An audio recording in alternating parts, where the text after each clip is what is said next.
السلام علیکم ورحمۃ اللہ وبرکاتہ۔ محترم ناظرین، آج 9ویں پارے کا مطالعہ ہوگا۔ قال الملأ 9واں پارہ ہے۔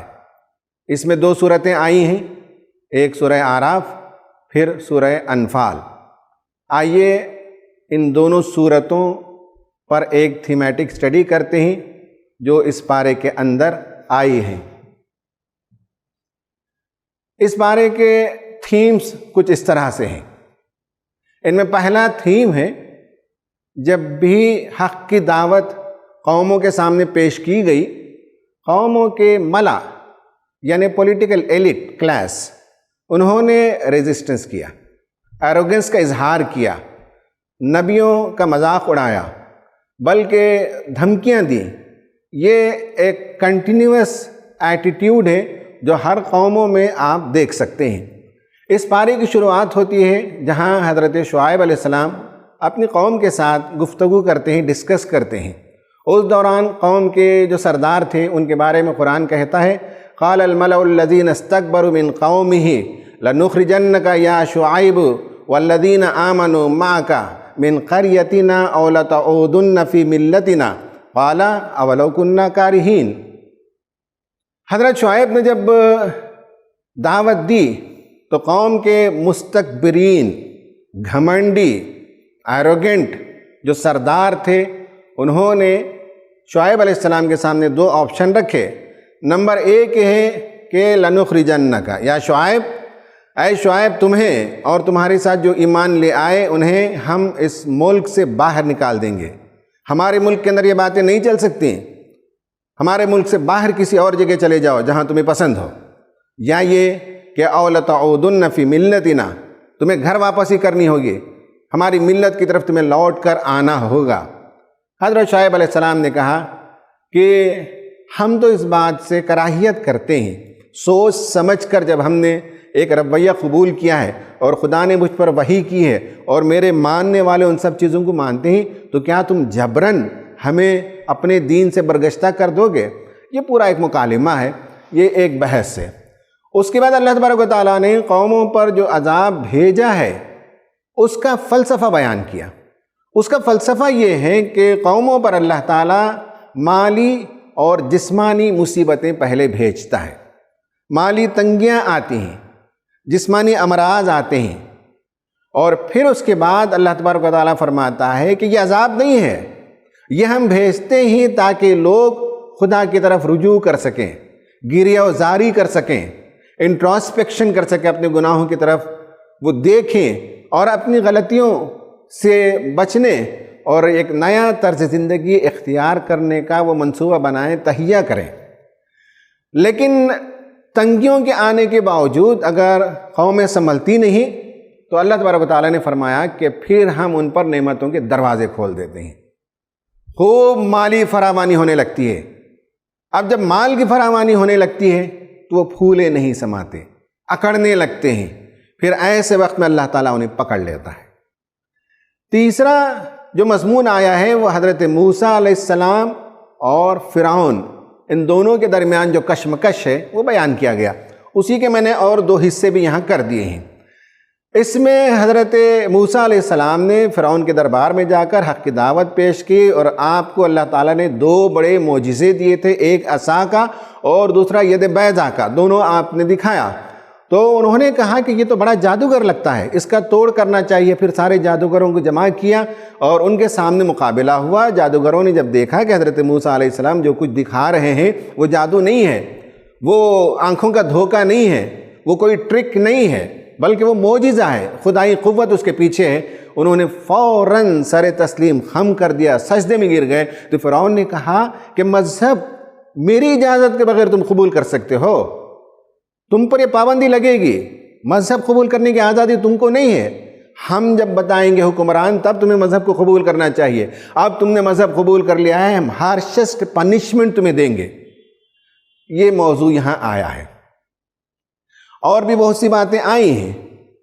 اس کے بعد حضرت موسیٰ علیہ السلام کی دعوت جب بہت عام ہو گئی تو درباریوں نے کہا فرعون سے کہ کیا تو موسیٰ اور اس کی قوم کو زمین میں فساد برپا کرنے کے لیے چھوڑ دے گا، یعنی دعوت کا کام کرنا، حق کی طرف بلانا، عقل مندی کی باتیں کرنا، ملک کی خیر خواہی کی باتیں کرنا، یہ بعض مرتبے جب انسان اندر سے روحانی طور پر بیمار ہو جاتا ہے تو دوا کو وہ زہر سمجھتا ہے۔ حضرت موسیٰ علیہ السلام نے پبلک ایڈریس کیا اپنی قوم کے سامنے۔ قال موسیٰ لقومہ، اپنی قوم سے کہا، اور ایک بڑے مجمع میں 4 نکات بیان کے، استعینوا باللہ واصبروا، اللہ تعالیٰ سے مدد مانگو، اسی کی مدد ہی سے تم پر یہ جو مصیبت آئی ہے وہ ٹل سکتی ہے۔ دوسرا یہ ہے کہ ان مصیبتوں کے سامنے گھٹنے ٹیکنے کی ضرورت ہے، ثابت قدمی کے ساتھ تمہیں جمے رہنا چاہیے۔ جہاں تک زمین کی سرداری اور حکمرانی کی بات ہے، حضرت موسیٰ علیہ السلام نے فرمایا ان الارض للہ یورثھا من یشاء من عبادہ، اپنے بندوں میں سے جسے چاہتا ہے وہ سرداری دیتا ہے، وہ اس کی مشیت ہے، لیکن زمین اللہ تعالیٰ کی ہے، اس زمین کی خیر خواہی وہ چاہتا ہے۔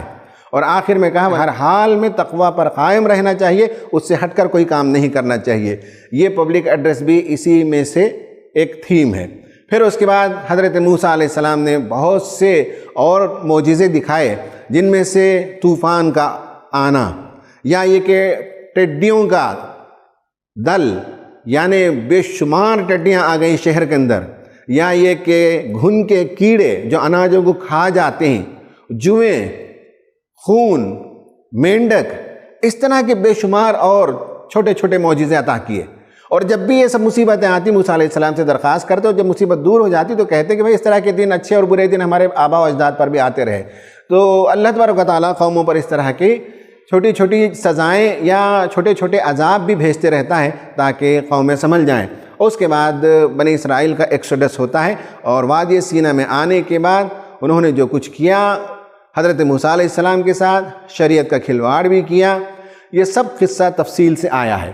اس کے بعد یہ ہے کہ اس سورت کے اختتام پر، پارے کے اختتام پر نہیں، سورت کے اختتام پر اللہ تبارک و تعالیٰ نے فرمایا کہ وَلَقَدْ ذَرَعْنَا لِجَهَنَّمَ كَثِيرًا مِنَ الْجِنِّ وَالْإِنسِ، بہت سے جنات اور انسانوں کا حال یہ ہوگا کہ وہ جہنم میں جائیں گے۔ کیوں؟ لَهُمْ قُلُوبٌ لَا يَفْقَهُونَ بِهَا وَلَهُمْ أَعْيُنٌ لَا يُبْصِرُونَ بِهَا وَلَهُمْ آذَانٌ لَا يَسْمَعُونَ بِهَا أُولَئِكَ كَالْأَنْعَامِ بَلْ هُمْ أَضَلُّ۔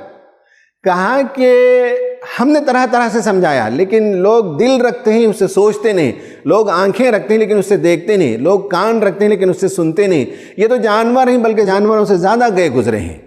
یہ تھیم 1 سے 2 مرتبہ آیا ہے۔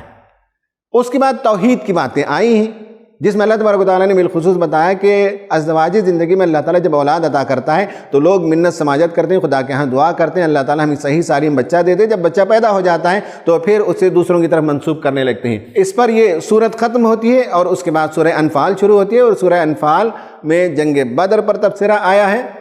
اس کا ایک حصہ اس میں ہے اور اس کا بقیہ حصہ دوسرے پارے میں آیا ہے۔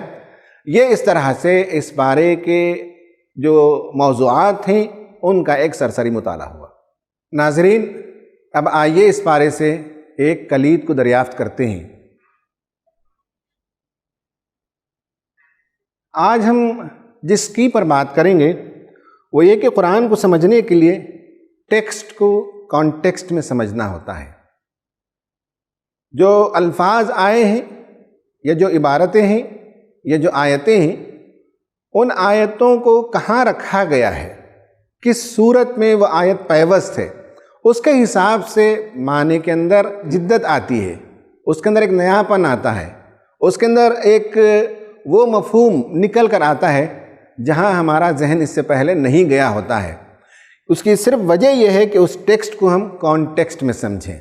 جب ہم کانٹیکسٹ کہتے ہیں تو پہلی چیز یہ دیکھ لیجئے کہ word seemingly similar but different, دیکھنے میں تو الفاظ ایک جیسے لگتے ہیں لیکن وہ مختلف ہوتے ہیں لنگوسٹیکلی اینڈ کانٹیکسچولی، زبان میں بھی اس کا معنی الگ ہوتا ہے اور کانٹیکسٹ میں بھی اس کا معنی الگ نکلتا ہے۔ دوسرا یہ ہے کہ meaning is highly affected by context. ہم اس پر اور آگے بات کریں گے کہ قرآن میں جو الفاظ آئے ہیں ان الفاظ کے مفہوم کو متعین کرنے میں کانٹیکسٹ کا بڑا رول ہوتا ہے۔ پھر یہ ہے کہ سینونیم یعنی مترادفات یہ ہیں کہ نہیں ہی ایک بحث ہے۔ کچھ لوگوں کا کہنا ہے کہ قرآن میں جس طرح سے دیگر زبانوں میں بھی مترادفات پائے جاتے ہیں اس طرح سے یہاں بھی سینونیمز پائے جاتے ہیں، لیکن بعض اسکالرز کا کہنا ہے کہ نہیں، قرآن میں کوئی مترادف الفاظ نہیں ہیں، کوئی سینونیمز نہیں ہیں، بلکہ دو الفاظ سیمنگلی اپیرنٹلی بظاہر ایک نظر آتے ہوں لیکن اس کا معنی الگ ہوتا ہے، اس کا معنی الگ ہوتا ہے۔ یہ ہم مثالوں سے اگلی سلائیڈ میں دیکھیں گے۔ Number 4، role of context in Quranic choices of words. قرآن الفاظ جب استعمال کرتا ہے تو بالکل موزوں ترین الفاظ کا انتخاب کرتا ہے۔ کوئی ماہر سے ماہر زباندان اس لفظ کو وہاں سے نکال کر کوئی اور لفظ ریپلیس کرے گا تو اس کے اندر بھونڈا پن پیدا ہو جائے گا، اس کے اندر وہ نزاکت، اس کے اندر جو لطافت یا اس کے اندر جو فصاحت و بلاغت پائی جاتی ہے وہ مس ہو جائے گی۔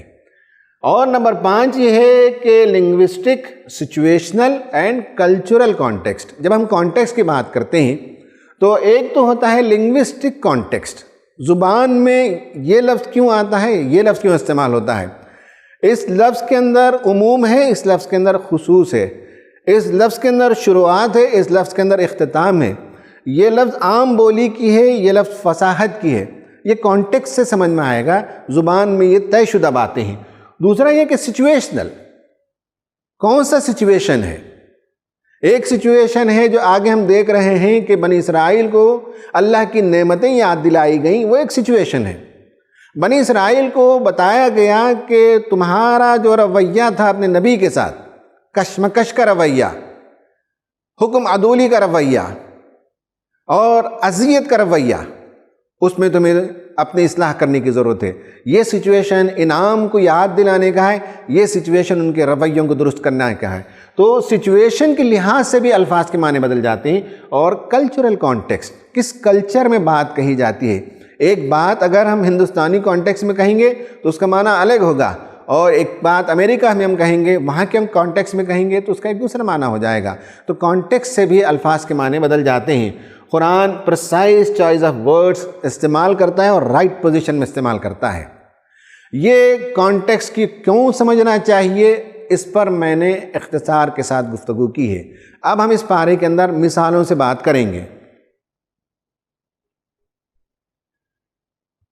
مثالوں میں جانے سے پہلے میں مولانا محی الدین غازی صاحب، جو شہرائے آفاق دینی درسگاہوں کے طالب علم رہے ہیں، مدینہ یونیورسٹی کے بھی فارغ رہے ہیں، قرآن پر گہری نگاہ رکھتے ہیں، کئی کتابوں کے مصنف ہیں، ان سے ہم یہ سوال کرتے ہیں کہ قرآن نے الفاظ کا استعمال کیا، بظاہر بات تو ایک ہی ہے لیکن صرف ایک لفظ کو قرآن نے کہیں بدل دیا، کیا یہ لفظ مترادفات ہیں، سینونیمز ہیں، یا لفظ کے بدلنے سے مفہوم بھی بدلتا ہے؟ قرآن مجید میں سورۃ البقرہ میں، اور خاص طور سے اگر پارے کے لحاظ سے دیکھیں تو پہلے پارے میں بنی اسرائیل کا تفصیل سے تذکرہ ہے، اور پھر سورہ اعراف میں یعنی قرآن مجید کے 9ویں پارے میں بھی بنی اسرائیل کا تذکرہ ہے، اور حضرت موسیٰ علیہ السلام کا بنی اسرائیل سے مکالمہ وہ مختلف مواقع کا بیان کیا گیا ہے۔ اس میں ہم کو ایک چیز جو متوجہ کرتی ہے وہ یہ کہ جو الفاظ ہیں وہ دونوں جگہ فرق کے ساتھ استعمال کیے گئے ہیں۔ تو یہ فرق کیوں ہے؟ تو دراصل جب کوئی واقعہ پیش آتا ہے یا کوئی عمل ہوتا ہے تو کسی بھی عمل یا کسی بھی واقعے کے کئی پہلو ہوتے ہیں۔ ایک لفظ سے ایک واقعے کی طرف یا ایک عمل کی طرف اشارہ تو ہو جاتا ہے، لیکن اس کا پورا احاطہ وہ لفظ نہیں کرتا ہے۔ لیکن اگر ایک ہی واقعے کے لیے ایک ہی واقعے کو 2 مرتبہ بیان کیا جائے اور ہر جگہ الگ الگ الفاظ بیان کیے جائیں تو اس سے یہ ہوتا ہے کہ اس عمل کے جو کئی پہلو ہیں وہ سارے پہلو جمع ہو جاتے ہیں۔ آپ نے واقعہ ایک بار پڑھا سورہ بقرہ میں تو ان الفاظ کے ساتھ پڑھا تو ایک تصور آیا، اس کے بعد پھر سورہ اعراف میں پڑھا اور وہاں پر ان الفاظ کے ساتھ پڑھا تو جو تصور میں جو ایک طرح سے مزید کچھ تشنگی رہ گئی تھی یا کچھ پہلو جن کو ابھی اور وضاحت کی جا سکتی تھی ان کی وضاحت ہو جاتی ہے۔ میں اس کی مثال دیتا ہوں کہ ایک جگہ یہ آیا کہ جب حضرت موسیٰ علیہ السلام نے لاٹھی ماری چٹان پر تو فَانْبَجَسَتْ مِنْهُ اثْنَتَا عَشَرَةَ عَيْنًا، اور دوسری جگہ آیا فَانْفَجَرَتْ مِنْهُ اثْنَتَا عَشَرَةَ عَيْنًا۔ انبجسا اور انفجرا دونوں میں کیا فرق ہے؟ انبجسا جو ہے وہ کسی بھی چشمے کے پھوٹنے کی ابتدائی کیفیت کو کہتے ہیں، جب پانی رسنے لگے، جب لوگ پیاسے ہوں اور لاٹھی کسی چٹان سے پانی رستے ہوئے دکھے، اس وقت جو خوشی کا عالم ہوتا ہے اور جو شوق کی بےتابی ہوتی ہے کہ ارے پانی یہاں رسنے لگا، یہاں تو پانی کا کوئی نام و نشان نہیں تھا اور پیاس کسے برا حال تھا، تو وہ ایک کیفیت ہوتی ہے۔ اور اس کے بعد پھر جب پانی رستے رستے پھر تیزی کے ساتھ چشمہ بہنے لگے تو وہ ایک دوسری کیفیت ہوتی ہے۔ اس وقت شکر کی اور اس نعمت کو محسوس کرنے کی، یعنی اس نعمت کے اظہار کی، ظہور کی ایک الگ کیفیت ہوتی ہے۔ تو چشمے لاٹھی مارنے کے بعد چٹان سے چشمہ پھوٹا، یہ تو ایک واقعہ ہوا، لیکن اس واقعے کے دو پہلو ہیں، ایک اس کا ابتدائی منظر ہے اور ایک اس کا تکمیل کا منظر ہے، اور دونوں منظر جو ہے ایک الفاظ میں تو نہیں بیان ہو سکتے، لیکن اگر ایک جگہ یہ لفظ استعمال کیا اور ایک جگہ یہ لفظ استعمال کیا تو اس طرح سے منظر کی تکمیل ہو جاتی ہے۔ اسی طرح سے آپ دیکھیں کہ ایک جگہ کہا کہ بستی میں داخل ہو جاؤ اور ایک جگہ یہ کہا کہ بستی میں بسیرا کر لو، تو داخل ہو جانا اس کے اپنے تقاضے ہیں، یہی ایک الگ ایک پہلو ہے، اور پھر داخل ہونے کے بعد اس میں جا کے بس جانا اس کا ایک الگ پہلو ہے۔ تو ایک ہی چیز کے، ایک ہی حکم کے یہ دو پہلو ہیں الگ، ایک ابتدائی بات ہے کہ آپ کو داخل ہونا ہے اور ایک اس کی تکمیلی صورت ہے کہ آپ کو جو ہے وہاں جا کے بسیرا کرنا ہے۔ اسی طرح سے جو فرعون جو بنی اسرائیل کے لڑکوں کو یا نرینہ افراد کو قتل کرنے کی جو بات ہے، نرینہ بچوں کو، ایک جگہ یقتل ہے اور ایک جگہ یذبح ہے، تو قتل یا تقتیل اور تذبیح دونوں میں جو ہے وہ فرق ہے نوعیت کا۔ تو تقتیل سے جو ہے ایک کیفیت سمجھ میں آتی ہے اور پھر جو ذبح کرنے کی بات ہے اس سے ایک کیفیت سمجھ میں آتی ہے۔ تو ایک ہی واقعہ جو قتل کا ہے اس کی جو دو پہلو ہیں وہ دونوں پہلو ہمارے سامنے آ جاتے ہیں۔ تو ایک واقعے کو دو مرتبہ بیان کر کے اس میں الفاظ کا فرق دے کر آپ اس کے میں ہونے والے واقعات اور اعمال کے ابتدائی اور انتہائی اور اس کے مختلف جو ڈائمنشن ہوتے ہیں ان سب کو سمجھ لیتے ہیں۔ تو یہ ایک بہت یعنی قرآن مجید کی بلاغت کا ایک بہت ہی اہم پہلو ہے، اور اس پہلو سے بھی قرآن مجید کی مختلف آیتوں کا مطالعہ کیا جا سکتا ہے۔ تو اس میں ہمارے سامنے بہت ہی مسرت بخش اور حیرت انگیز پہلو ہمارے سامنے آئیں گے، اور قرآن مجید کی بلاغت کے بہت عمدہ نمونے ہمیں دیکھنے کو ملیں گے، سمجھنے کو ملیں گے۔ ناظرین، آپ نے غازی صاحب سے سنا، انہوں نے مثالوں سے بتایا، اور انہی میں سے بعض مثالوں کو میں نے یہاں بھی لکھا ہے۔ اب میں آپ کو 5 مثالوں کے ذریعے سے بتاؤں گا۔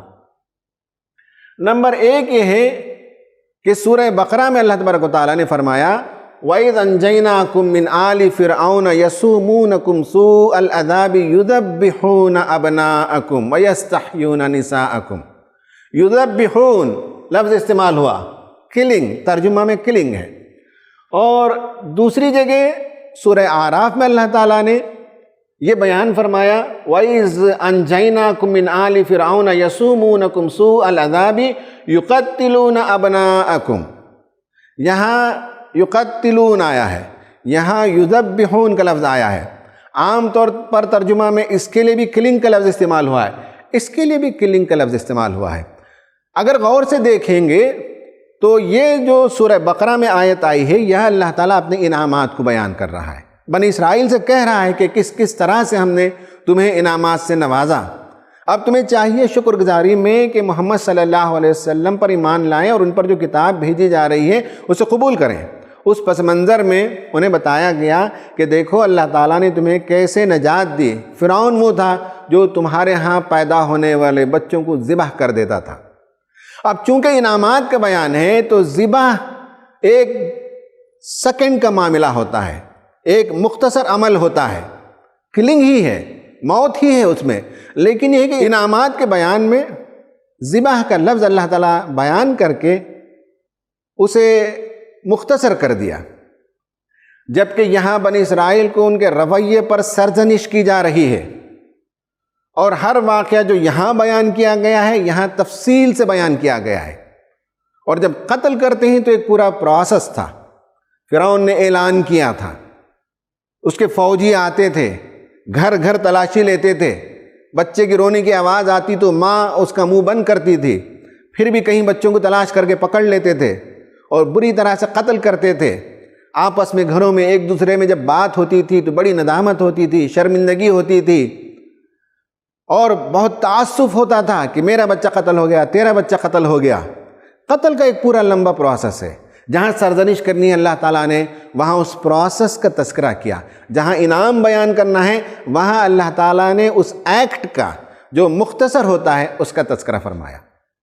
سبحان اللہ، آپ دیکھیے کہ کیسے مناسب اور پرسائز ورڈز استعمال کرتا ہے کانٹیکسٹ کے لحاظ سے۔ اب آپ دیکھیے کہ دوسری آیت، وَإِذْ قُلْنَا ادْخُلُوا هَٰذِهِ الْقَرْيَةَ، کہا گیا بنی اسرائیل سے کہ سرزمین فلسطین میں داخل ہو جاؤ۔ یہاں چونکہ انعام کی بات ہے، احسانات کی بات ہے، تو کہا گیا کہ داخل ہو جاؤ۔ داخل ہونا تو ایک لمحے کا مرحلہ ہے، کسی شہر کی باؤنڈری سے کراس کرنا، یا اس کا پورٹل ہوتا ہے یا اس کا بارڈر ہوتا ہے، اس بارڈر سے کراس کرنا ہوتا ہے۔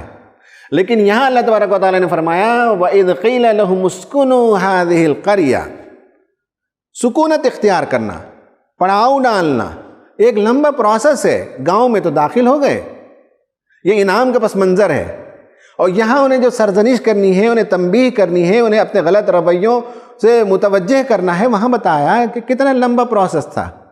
پہلے تو تم داخل ہوئے فلسطین میں، تمہیں کوئی زرخیز زمین نہیں ملی، پہاڑوں پر تمہیں قیام کرنا پڑا، پانی کے ذخائر وہاں موجود نہیں تھے، زمین وہاں فرٹائل نہیں تھی۔ آگے جب نیچے کی طرف دیکھتے تو فرٹائل زمین موجود تھی، اور وہاں پانی کے جھرنے بھی موجود تھے، لیکن وہاں کنعانی تھے۔ اب کنعان کے علاقے میں ان کے قریب میں جو خالی زمینیں، وہاں جا کر بسنے کے لیے بھی تمہیں ایک لڑائی لڑنی پڑے گی، اور ان سب امور میں اللہ تعالیٰ نے تمہاری مدد کی، تو وہاں سکونت کا لفظ استعمال کیا۔ ٹھہراؤ، پڑاؤ، یا بستی میں بستی کو بسانے کا عمل، یہ اس پس منظر میں یہ مناسب لفظ ہے، اس پس منظر میں یہ مناسب لفظ ہے۔ پھر فَأَنزَلْنَا عَلَى الَّذِينَ ظَلَمُوا رِجْسًا مِّنَ السَّمَاءِ، نافرمانیاں جب انہوں نے کی تو اللہ تعالیٰ نے ان پر عذاب نازل کیا۔ انزلنا، نازل ہونا ایک انسٹنٹ واقعہ ہے، ایک چھوٹا سا ایکٹ ہے۔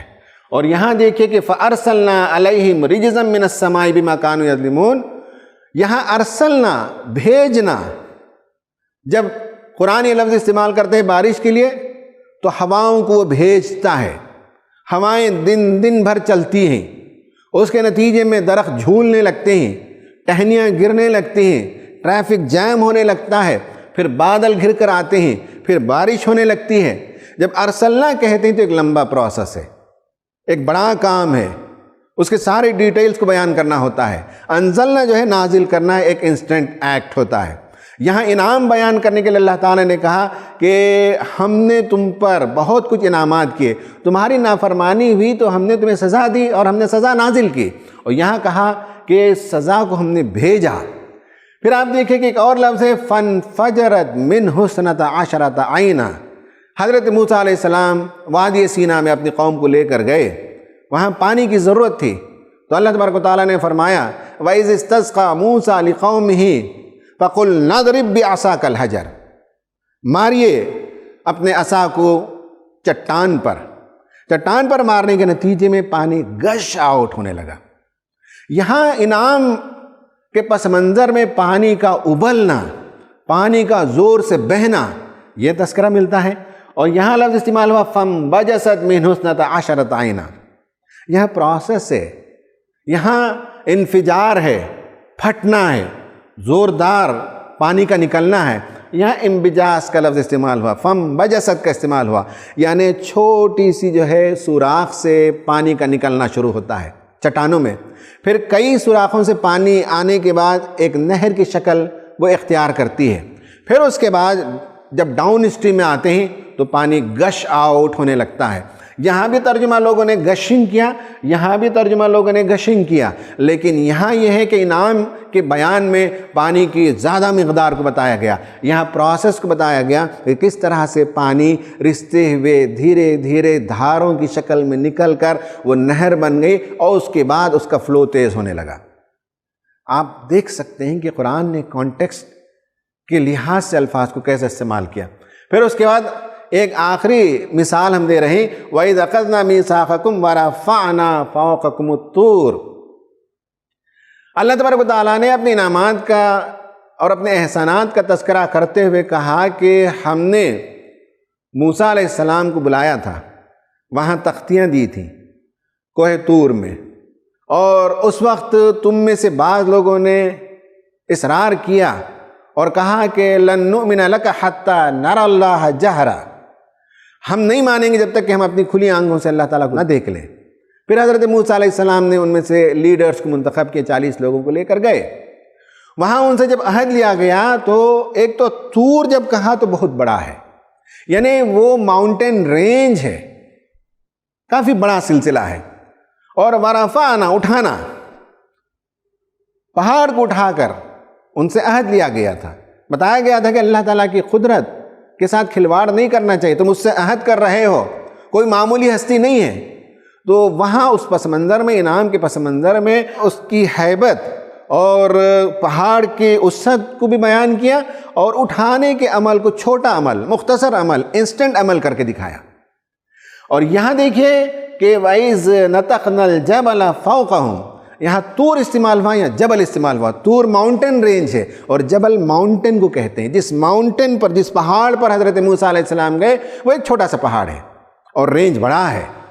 اب یہ ہے کہ اس میں کہا گیا کہ نتقنا، معلق کرنا، لٹکا کر رکھنا، ہینگنگ رکھنا، اٹس اے لانگر پروسیس، یعنی انہوں نے خدا تعالیٰ سے عہد کیا، 40 لوگ گئے، اللہ تعالیٰ سے مکالمہ ہوا، اللہ تعالیٰ نے عہد لیا، اس عہد کے پورے دوران میں اللہ تعالیٰ نے چٹان کو ان کے اوپر معلق رکھا، وہاں سرزنش کرنے کے لیے، ان کے رویے کو درست کرنے کے لیے، موسیٰ علیہ السلام کے ساتھ ان کا جو معاملہ تھا اس معاملے کو بتانے کے لیے کہ تمہارا رویہ ہمیشہ اذیت کر رہا ہے، تمہیں اصلاح کرنے کی ضرورت ہے۔ یہاں پہاڑ کو چھوٹا اور اس کے معلق کرنے کے پروسیس کو لمبا کر کے دکھایا گیا۔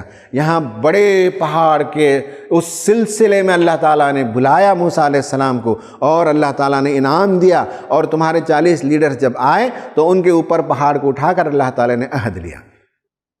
خواتین و حضرات، میں نے یہ اس لیے بیان کیا کہ تاکہ آپ کو معلوم ہو کہ آپ بھی مختلف مواقع میں گفتگو کرتے ہیں، ایک ہی موضوع ہوگا، ایک ہی بات ہوگی، لیکن کانٹیکسٹ کے بدلنے سے آپ الفاظ کو بھی بدل دیں گے۔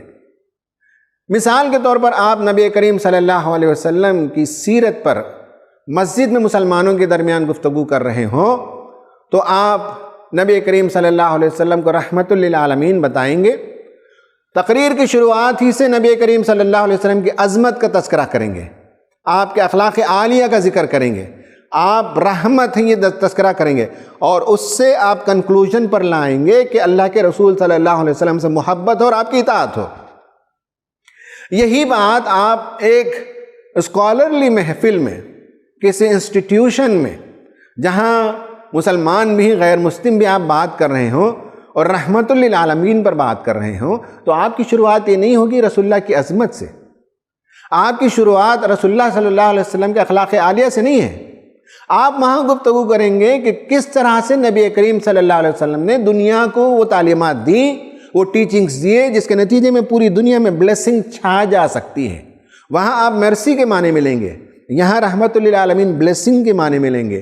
دنیا کو خوشحال کرنا، دنیا میں خوشحالی آئے، دنیا میں بہبودی آئے، دنیا میں ترقی آئے، دنیا میں کسی طبقے کو کسی قسم کی تکلیف نہ ہو، یہ پورا نظام آپ نے دیا۔ جب آپ بات کریں گے تو پھر وہ عظمت تک پہنچیں گے۔ آپ نے مسلمانوں کے درمیان عظمت سے شروع کر کے اطاعت پر ختم کیا، اور آپ نے اسکالرس کی محفل میں نبی صلی اللہ علیہ وسلم نے دنیا کے لیے زندگی بخش جو پیغام دیا، وہاں سے گفتگو کر کے اس طرح سے اختتام کریں گے کہ سامعین کے دل و دماغ پر نبی کریم صلی اللہ علیہ وسلم کی عظمت چھا جائے۔